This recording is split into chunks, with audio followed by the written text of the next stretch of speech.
Good morning, welcome back to my channel. কেমন আছো তোমরা সবাই? আশা করি সবাই খুব খুব খুব ভালো আছো। সকালবেলা ব্রেকফাস্ট করতে করতে তোমাদের সঙ্গে ব্লগটা শুরু করছি। আজকে তেমন কিছু ব্রেকফাস্ট করব না, কারণ আজকে বুদ্ধ পূর্ণিমা। তো ভেবেছিলাম হালকা ফুলকাই খাবো, কিন্তু ওষুধ আছে জন্য একদম নির্জলাভাবে পুজোটা করব না। তো ওষুধের জন্য হালকা ফুলকা ব্রেকফাস্ট করে নিচ্ছি। আর রৌদ্র উঠে যাবে, পুজোর বাজার আগের দিন কিছুটা করা হয়েছে, সব কিছু আনা হয়নি। তো একটু বাজারেও যাব। আর আমি না পুজোর বাজার করতে খুব ভালোবাসি, নিজে হাতে পুজোর বাজার করে পুজো করতে আমার খুব ভালো লাগে। আগাগোড়াই আমি চেষ্টা করি যে পুজোর বাজারটা মা যখন করতো তবুও মায়ের সঙ্গে পিছু ধরতাম যে না আমিও যাব। মানে পুজোর বাজার করতে, পুজো পারবে, পুজো বিষয়টা আমার কাছে একটা অন্যরকম অনুভূতি, আমি খুব ভালোবাসি। তো খাওয়া হয়ে গেলেই আমি রওনা হব। তো দেখো আমি রেডি হয়ে গিয়েছি, আর বাইরে প্রচণ্ড রোদ্দুর, তেমন কিছু কিন্তু বেলাও হয়নি। টোটোর জন্য দাঁড়িয়ে আছি, কেন যাওয়া যাবে না হেঁটে হেঁটে, বেশি দূরে না বাজার, তবুও যাওয়া যাবে না। অবশেষে একটা টোটো পাওয়া গিয়েছে, কারণ কি বেলা তো তেমন হয়নি, টোটো সেভাবে বাড়ি বেরোয়নি রাস্তায়। আর দেখবে দোকানের শাটারগুলো বন্ধ আছে এখন সেভাবে দোকানও খোলেনি, কিন্তু রাস্তায় পুজোর জন্য মনে হয় বাজারে আর তোমার রাস্তায় মানুষের ভিড় প্রচণ্ড, আর কর্মব্যস্ত শহর মনে হচ্ছে যে জেগে উঠেছে।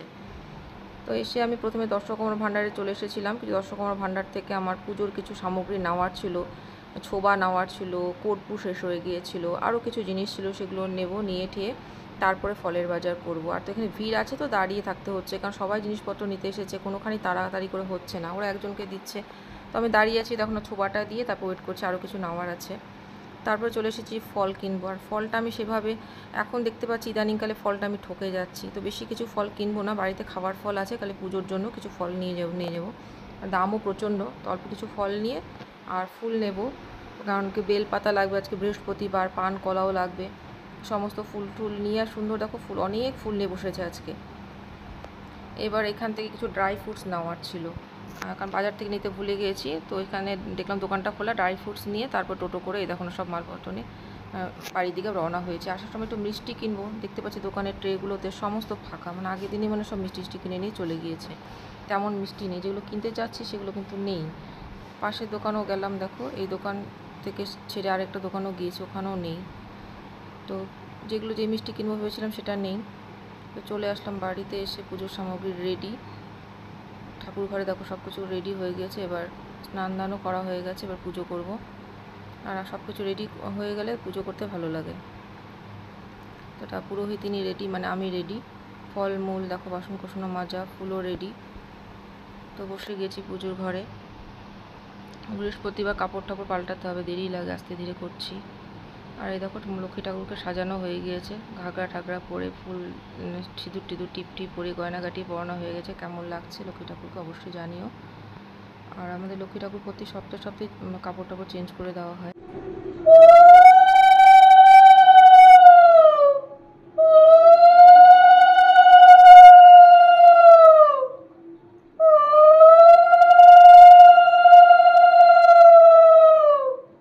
তো মা লক্ষ্মীকে তো স্নান টান করিয়ে সাজিয়ে গুছিয়ে সিংহাসনে প্রতিষ্ঠিত করা হয়ে গিয়েছে। এবার বাকি সমস্ত ঠাকুর রয়েছে সিংহাসনে, অনেক ধরনের ঠাকুর আছে, তাদেরকে ব্যাখ্যা করে স্নান করাতে হবে, তাদের বিছানা চেঞ্জ করতে হবে। আর ঠাকুর ঘরটা ছোটো তো, আর যেহেতু আজকে সমস্ত একটু পুজো উপলক্ষে ফল মূল ফুল একটু বেশি হয়েছে আনা, তো ওগুলো ঠাকুর ঘরে ছড়িয়ে ছিটিয়ে আছে, ওগুলো এক পাশ থেকে আরেক পাশে ঠিকমতো গুছিয়ে না নিয়ে না কাজ করতে ভয় লাগছে, কোনটা পায়ে লেগে যায় না লেগে যায়, সাবধানে একটা একটা করে সরিয়ে তারপর বাকিগুলো একটা একটা করে করতে হচ্ছে। তো শিব ঠাকুরকে স্নান করিয়ে নেব, শিব ঠাকুরকে স্নান করিয়ে তারপরে বজরংবলী আছে, বাবা লোকনাথ আছে, মা তারা আছে, সবাইকে এক এক করে স্নান করাতে হবে, তবে চন্দন ঘষে নিতে হবে।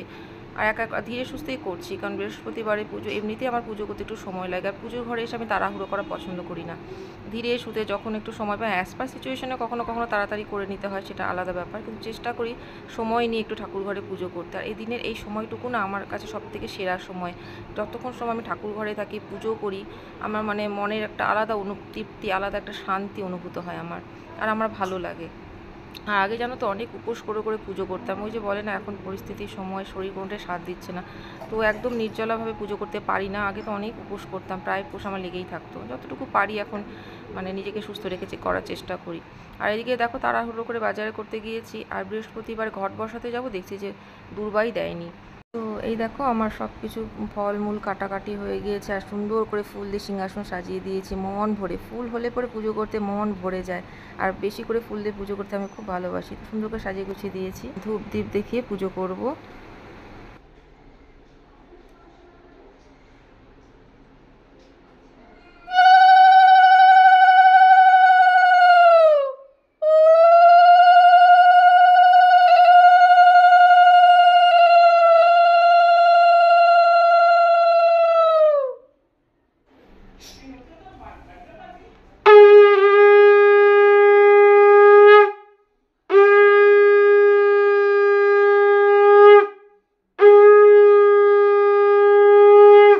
পুজোর পরে লাঞ্চ করতে বসবো। আজকে লাঞ্চের মেনুতে ছিল পোলাও, লুচি, পায়েস, ফুলকপি আলু দিয়ে পনির, আমের চাটনি আর একটা ঘাটি তরকারি। এটা হচ্ছে রাধা গোবিন্দ মন্দিরে ভোগের প্রসাদ অর্ডার করা হয়েছিল।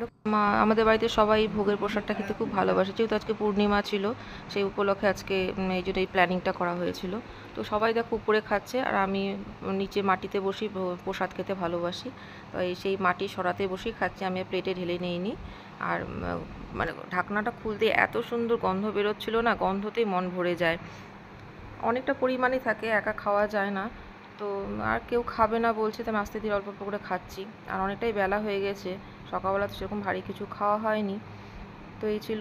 তারপরে হচ্ছে খাওয়া দাওয়া করে প্রসাদটা সবাইকে একটু দেওয়া হয়েছে, বেশি খায়নি, সবাই বললো পরে খাবে, কারণ যেহেতু দুপুরে লাঞ্চের সময় হয়ে আসছিলো, মারা বেশি বেলা করে খায় না।